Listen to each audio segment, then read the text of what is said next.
আরে বাপরে বাপরে বাপরে বাপরে বাপ, এই এত কুকুর ডাকে কেন এত রাতে?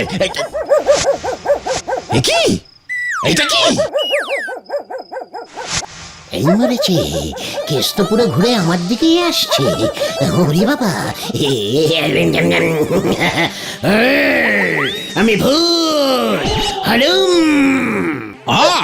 ভূত? তা ভূত দেখে কুকুর বুঝি ঘেউ ঘেউ করে? চুরি করবার আর জায়গা পাও নাই? দাঁড়াও দেখাচ্ছি। কই গেল কই গেল কই গেল? এই তো, হরিটা ভেঙে গেল। এই হলো গলদপুর। মেরে কেটে 105 মধ্যবিত্ত পরিবারের বাস এই ছোট্ট জনপদ গলদপুরে। এই গলদপুরেই থাকে আমাদের এই কাহিনীর নায়ক শ্রীমান গুলটে চরণ গুহ, ওরফে গুলটে মামা। গুলগাপ্পা আড্ডা মেরে জীবনটা কাটিয়ে দিতে পারাটাই গুলটে মামার একমাত্র লক্ষ্য।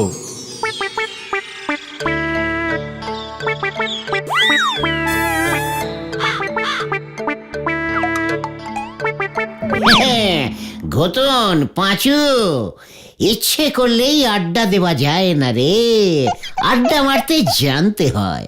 ভেন্ডিটা এখনো এলো না? তোদের আমি পই পই করে কতবার বলেছি, একটা ডিসিপ্লিন না থাকলে ভালো আড্ডাবাজ হিসেবে জীবনে প্রতিষ্ঠিত হতে পারবি না।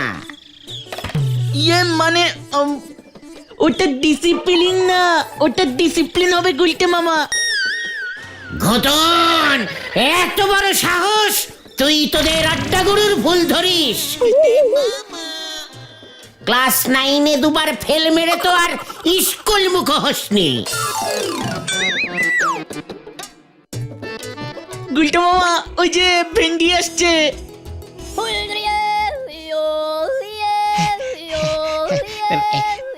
সরি সরি গুলটে মামা, একটু দেরি হয়ে গেল আর কি। পাক্কা 6.5 মিনিট লেট করেছিস থেকে আসতে, বলছিস কিনা একটু দেরি হয়ে গেল। তুমি কি বলতে চাইছো একটু খোলসা করে বলবে গুলটে মামা? এই গলদপুরের উত্তর দিকটা কোন দিকটায় পড়বে রে? উত্তর দিক? ইয়ে মানে সূর্য তো নদীর ওপারেই ওঠে, আর উল্টো দিকেই আমাদের স্কুলটা ছিল। স্কুল তো এখনো আছে, তোরা শুধু নেই। ইয়ে মানে স্কুল পশ্চিমে। বুঝাচ্ছি, স্কুলের খেলার মাঠটা হলো উত্তর দিকে। সাবাস পাঁচু, ফাঁকা জমিও পেয়ে গেলাম তাহলে। অপূর্ব, তুমি কি বলতে চাইছো একটু খোলসা করে বলবে গুলটে মামা? করবো মানে? দেখ না কি করি। অত বড় মাঠটা শুধু শুধু স্কুলের বকাটে ছাত্রগুলোর জন্য ফেলে রেখেছে, ওটা এবার একটা বিশাল বড় কাজে লাগাতে হবে। তৈরি হ তোরা, কোমর বেঁধে তৈরি হ, তোদের লিডার গুলটে মামা ডাক ছেড়েছে। তুমি যতই ডাক ছাড়ো, তোমার ডাক হেড স্যার শুনলে তো। গুলটে মামা, স্কুলের মাঠে কিছু করতে হলে কিন্তু হেড স্যারের পারমিশন লাগবে গুলটে মামা। হেড স্যার মানে তো নটু বাবু, নটেশ্বর সরখেল। আমি যেবার আমার স্কুলের জীবন থেকে পদত্যাগ করে আড্ডা জীবনে প্রবেশ করলাম, সেই বছরই নটুবাবু গলদপুর হাই স্কুলে পদার্পণ করিয়াছিলেন। ওরে গলদপুরের বলদ ছেলের দল, তোরা কোনো চিন্তা করিস না, নটুবাবু আমাকে যথেষ্ট ইয়ে করে, আমাকে চেষ্টা করিলেও উনি ভুলিতে পারিবেন না। চল সকলে ওনার সঙ্গে মুখোমুখি সাক্ষাৎ করি। উনি যখন শুনিবেন ওনার স্কুলের একজন প্রাক্তন ছাত্র এত বড় একটি কার্য করিতে চলিতেছে, দেখবি গর্বে ওনার বুকের ছাতি হাতির মতো ফুলিয়া উঠিবে। আরে বাবা, তুমি করবেটা কি সেটা তো আগে বলো। সময় হলেই সব জানতে পারবি। হজম করতে পারবি কিনা গ্যারান্টি দিয়ে বলতে পারছি না। আজ রোববার, এখন হেড স্যারকে নরদার চায়ের দোকানে পাবো, এই ব্যাপারে আমি তোমাকে গ্যারান্টি দিচ্ছি গুলটে মামা। ওরে গলদপুরের বলদ ছেলের দল, তোরা চল রে চল, দঙ্গল বেঁধে মঙ্গল করতে যাই ওই নরার চায়ের দোকানে।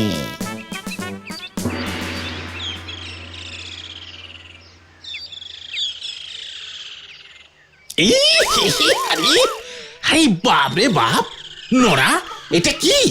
কেন স্যার, চা? তা চা কি চা পাতা দিয়েই করেছিস নাকি ঘাস পাতা দিয়ে? হেগে স্যার, দুবার ফুটিয়েছি তো। ছাগলের মূত্র হয়ে গেছে একেবারে। কি কাণ্ড, কি কাণ্ড! ইস স্যার, ছাগলে আমাদের স্কুলের মাঠের ঘাসগুলো খেয়ে খেয়ে শেষ করে দিচ্ছে।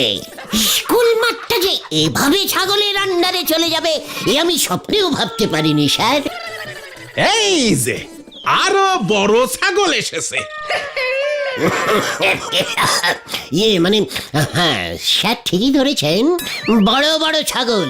একবার ভালো করে দেখুন স্যার, গরুর মতো সাইজের এক একটা ছাগল, সারাদিন কাজকর্ম করে না, শুধু ঘাস খায়।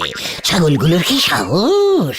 আপনি থাকতে আপনার স্কুলের মাঠে ছাগল, কি সাহস! আপনাকে না জানিয়ে ঘাস খায়। তাই বুঝি? এটা বাসা, তা ছাগলের সাথে তোমার পার্থক্যটা কি? তা মতলব খানা কি? ঝেড়ে কাশো তো দেখি, সঙ্গে তো দেখি ছোট ছাগলগুলোও আছে। আপনার পায়ের ধুলো দিন স্যার, আশীর্বাদ করুন আপনার স্কুলের এই প্রাক্তন ছাত্র যেন সফল হতে পারে। এরেছে, তুমি সফল হলেই তো কেলেঙ্কারি। তা কি এমন মহাকার্য করতে চলেছো শুনি? স্যার, আমাদের এই গলদপুরে আমি আরো একটা হিমালয় পর্বত স্থাপন করব। কি? হিমালয়? এই গলদপুরে হিমালয় স্থাপন? উজবুক, মস্করা করার আর জায়গা পাও না। মস্করা নয় স্যার, হিমালয়ের মতো ঠান্ডা মস্তিষ্কে আমি কথাটা বলছি। ভারতবর্ষের উত্তরে থাকবে মূল হিমালয়, আর গলদপুরের উত্তরে আমাদের এই স্কুলের মাঠে এবার থেকে থাকবে মিনি হিমালয়। বাজারের বরফকালে প্রচুর বরফ নষ্ট হয় স্যার, আমি বরফ কল থেকে বরফের চাই নিয়ে এসে বরফের উপরে বরফ, তার উপরে বরফ, একটার উপর একটা বরফের চাই সেট করে হিমালয় পর্বত তৈরি করে ফেলবো স্যার।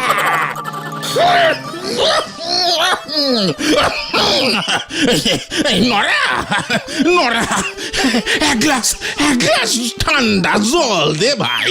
হিমালয় দিচ্ছি, এই ভাই জল দিচ্ছি।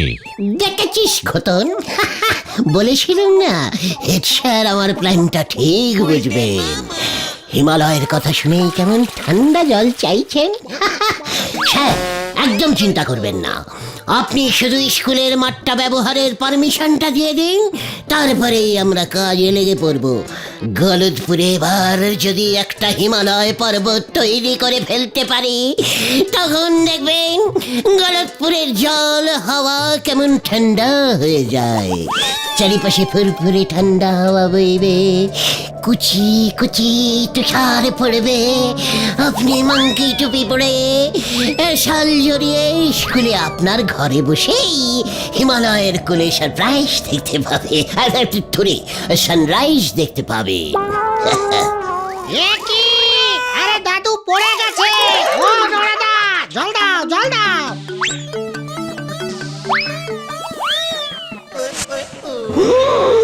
এরপরে আমাদের গলদপুরে জল কত সস্তা হয়ে যাবে, কলের আর প্রয়োজনই হবে না।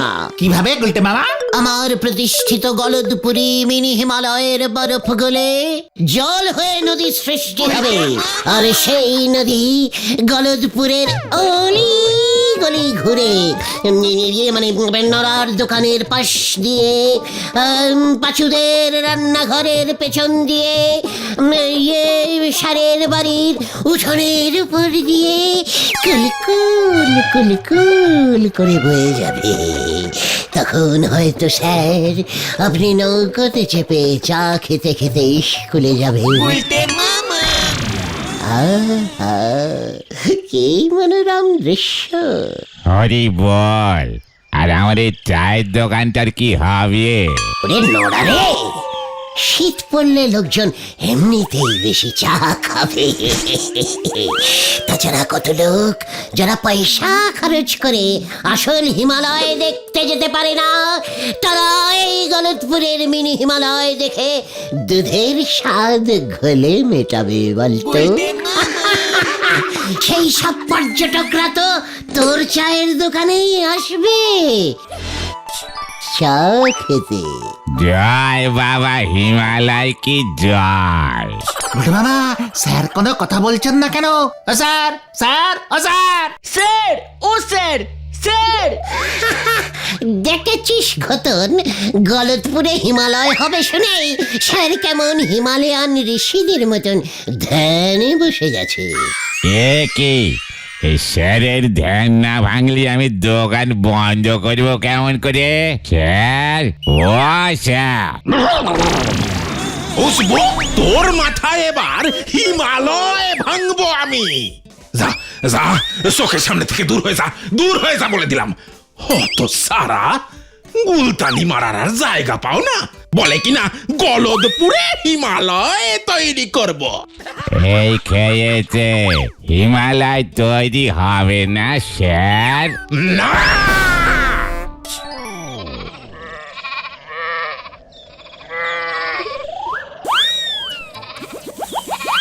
তাহলে এখন কি হবে? হেড স্যার তো মাঠটা তোমাকে ছাড়বে না বলেই মনে হলো। যাই বলো না কেন, তুমি যে এরকম একটা বোম্বাস্টিক আইডিয়া ছাড়বে আমি তো সেটাই বুঝতে পারিনি গুলটে মামা। পাক্কা আড্ডাবাজের মগজ থেকে এমন সব আইডিয়াই বের হয় রে বলদের দল। তাতে আর লাভ কি হলো বলো? হিমালয় পর্বত তো আর তৈরি করা যাবে না। হেড স্যার তো শুনেই ভিড়মি খেয়েছেন। তাছাড়া এত বড় হিমালয় পর্বত তৈরি করতে তো প্রচুর বরফ লাগবে। এত বরফ আমরা পাবো কোথায়? আর পেলেও এত বরফ কিনতে প্রচুর টাকা লাগবে। এত টাকাই বা পাবে কোথায় গুলটে মামা? ওরে আমার গলদপুরের বলদ ছেলের দল, আগে এই মাঠটাকে পাই, তাহলে দেখবি বাকিটা জোগাড় হয়ে যাবে। রামচন্দ্রের বানর সেনারা যদি পাথর দিয়ে অত বিশাল একটি সমুদ্রে এপার ওপার সেতু তৈরি করতে পারে, তবে আমরাই বা বরফের উপর বরফ, তার উপরে বরফ, তার উপরে আরো বরফ ফেলে ফেলে মিনি সাইজের একটা হিমালয় পর্বত তৈরি করতে পারবো না। আহা! তার মানে তুমি কি বলতে চাও গুলটে মামা? আমরা বানর? না, হাঙর, একদম ইডিয়েস্টিকের মতো কথা বলবি না বলে দিলুম ভেন্ডি।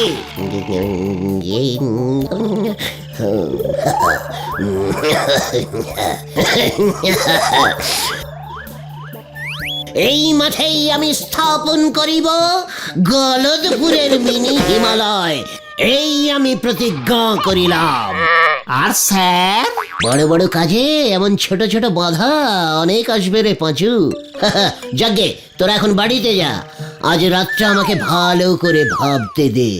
স্যারকে রাজি করানোর জন্য একটা জব্বর প্ল্যান বার করতেই হবে। হ্যাঁ হ্যাঁ, সেই ভালো। এখন তুমি বাড়িতে যাও, নয়তো পিসিমা আবার তোমাকে খুঁজতে বেরিয়ে পড়বে। আমরাও ঘরের ছেলে ঘরে ফিরে যাই। পিসিমা আজ লাউ চিংড়ি করবে বলেছিল। ভালো কথা মনে করেছিস পাঁচু, তোরা বাড়ি ফিরে যা। আগামীকাল সকাল ঠিক 9টায় গজাদার বাগানে গুপ্ত মিটিং কল করিলাম। সকলে ঠিক সময় মতো হাজির থাকবি, মনে থাকে যেন।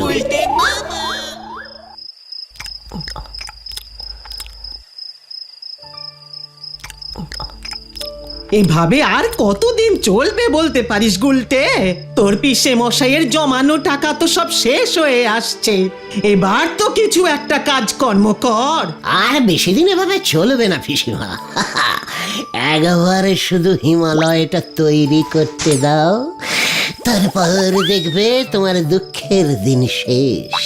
সারা পৃথিবী থেকে কতগুলো যে সোনার মেডেল পুরস্কার পাবো তা তুমি গুনেও শেষ করতে পারবে না পিসি।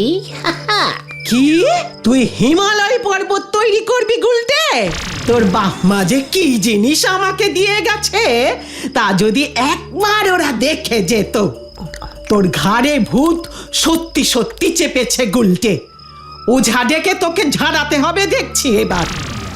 কি কি কি কি কি কি কি বললে? ভূত? ইয়েস পিসিমা, ভূত। ভূত এবার সত্যি সত্যি চাপবে।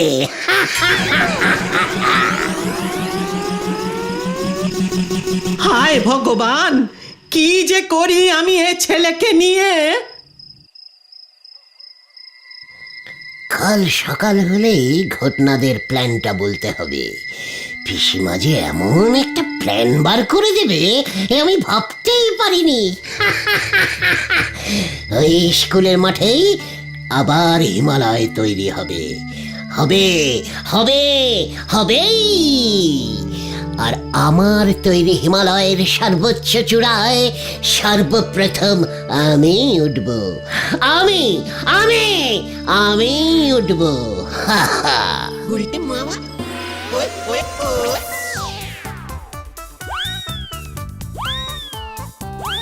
এই তো আর একটু গুলটে মামা, আর একটু।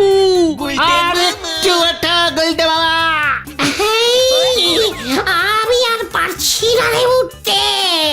ওরে বাবা! পারবে পারবে গুলটে মামা পারবে। তোমার তৈরি হিমালয়ের চূড়ায় তোমাকেই প্রথম উঠতে হবে। এই স্লিপ কাটছে। এই গেলুম রে। ও বাবা! উড়ি বাবা রে, গোবরটা বুঝি গেল রে। ওরে বাবা, আমি কি স্বপ্ন দেখলুম রে। ওরে বাবা!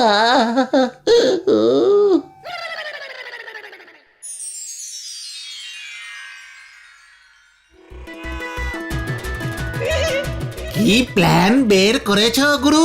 পায়ের ধুলো দাও তোমার গুলটে মামা, পকেটে নিয়ে ঘুরবো। এখনই এত উত্তেজনা ভালো নয় পাচু। বাকি কাজটা তো আমি করবো রে। মনে থাকে যেন রাত ঠিক 10টায়।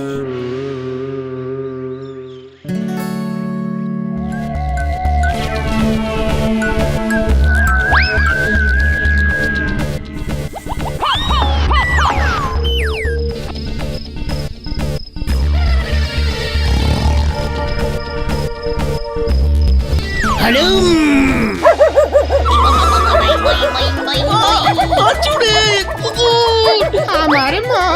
যা যা যা, ওই যে ওই যে ওই যে।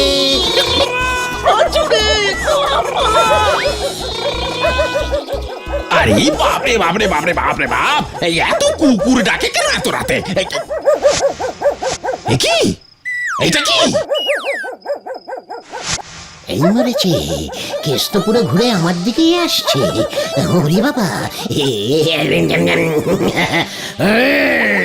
আমি ভূত হলুম। ভূত? তা ভূত দেখে কুকুর বুঝি ঘেউ ঘেউ করে? চুরি করবার আর জায়গা পাও নাই। দাঁড়াও দেখাচ্ছি। কই গেল কই গেল কই গেল? এই তো, এই নাও, যা, ঘড়িটা ভেঙে গেল। এ কি? উজবুক গুলটে, তুই এত বড় সাহস তোর? হ্যাঁ? আমি চোর না, আমি নিজে, আমি ওই হিমালয়। হ্যাঁ, মনে পড়েছে, আমি হিমালয় ওঠার প্র্যাকটিস করছিলাম স্যার। মই নিয়ে চলে গেছে স্যার। মই? মই? তোর মাথায় এবার আমি দই ঢালবো, দাঁড়া। আই গেলুম রে, পুরিয়া বাপ রে বাপ।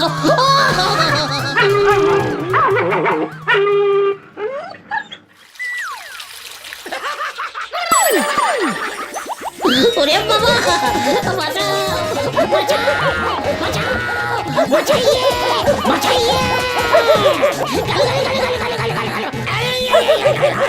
ওরে বাবা, বাঁচাও, বাঁচাও, বাঁচাও, বাঁচাইয়ে, বাঁচাইয়ে। ওরে বাবা, ও মাগো, ও মাগো, তোরা যে এইভাবে আমার সাথে বিশ্বাসঘাতকতা করবি আমি বুঝতে পারিনি রে। আমায় আগায় তুলে মই সরিয়ে নিলি। কি করবো গুলটে মামা, ওই কুকুরটা এসেই তো সব গন্ডগোল করে দিল। আমি আর হিমালয় পর্বত স্থাপন করব না রে ভাইগণ। কেন গুলটে মামা, কেন আমাদের উপর রাগ করে? না রে ভাইটু, ওই কুকুরগুলোর জন্য। মানে সামান্য কুকুরের ভয়ে তুমি তোমার এত বড় একটা পরিকল্পনা বাতিল করে দেবে গুলটে মামা? ভয় না রে, ভয় নয়, ভালোবাসায়। মানে হ্যাঁ রে ভাইটুগণ, ওই কুকুরটার রাগের কারণ আমি বুঝতে পেরেছি। কি কারণ গুলটে মামা? আমি যদি এই গলদপুরে হিমালয় পর্বত তৈরি করি, তবে যে গলদপুরে সবসময় কনকনে ঠান্ডা থাকবে। মানুষরা মানে তোরা সবাই তখন শাল, কম্বল, সোয়েটার, মাংকি টুপি পরে থাকবি। কিন্তু ওই কুকুরগুলো, ওই নিরীহ কুকুরগুলোর কি হবে তখন, সে কথা কখনো চিন্তা করেছিস? না তো। দরকার হলে এই কুকুরগুলোকেও সোয়েটার পরিয়ে দেব আমরা। ওইখানেই তো ওদের আপত্তি রে। বাবা গো, উফ, খুব ব্যথা। কাল রাতে ওরা তো আমাকে সকলে মিলে ঘিরে ধরে যখন ওদের এই দুঃখের কথাই বলছিল, তখন আমি ওদের বলেছিলুম যে বিনামূল্যে আমি ওদের সোয়েটার উপহার দেব। কিন্তু ওরা তো কেউ রাজি হলো না। কেন? পাছে সোয়েটার গায়ে চাপালে ওরা যদি ভেড়া হয়ে যায় সেই ভয়ে। জয় আমাদের আড্ডা গুরুর জয়। গুরুদেব পায়ের ধুলো দাও গুরুদেব। তাই তো এই অবলা কুকুরগুলোর জন্যই আমি আমার এই হিমালয় স্থাপনের মহান পরিকল্পনা বাতিল ঘোষণা করিলাম। কিন্তু কুকুরগুলো জানলো কেমন করে যে তুমি গলদপুরে হিমালয় পর্বত বানাতে চাইছো? ওরে গলদপুরের বলদ ছেলের দল, কুকুরের প্রাণ নয়, ঘ্রাণ শক্তি যে মারাত্মক তা তোরা জানিস না? হ্যাঁ জানি তো, তাতে কি? আমার গা দিয়ে যে হিমালয় পর্বতের সোদা সোদা ঠান্ডা ঠান্ডা গন্ধ বেরোচ্ছিল, সেটা ওরা আগেই টের পেয়ে গেছে। আড্ডা গুরু গুলটে মামার জয়। ওরে বাবা, ও বাবা, ও বাবা।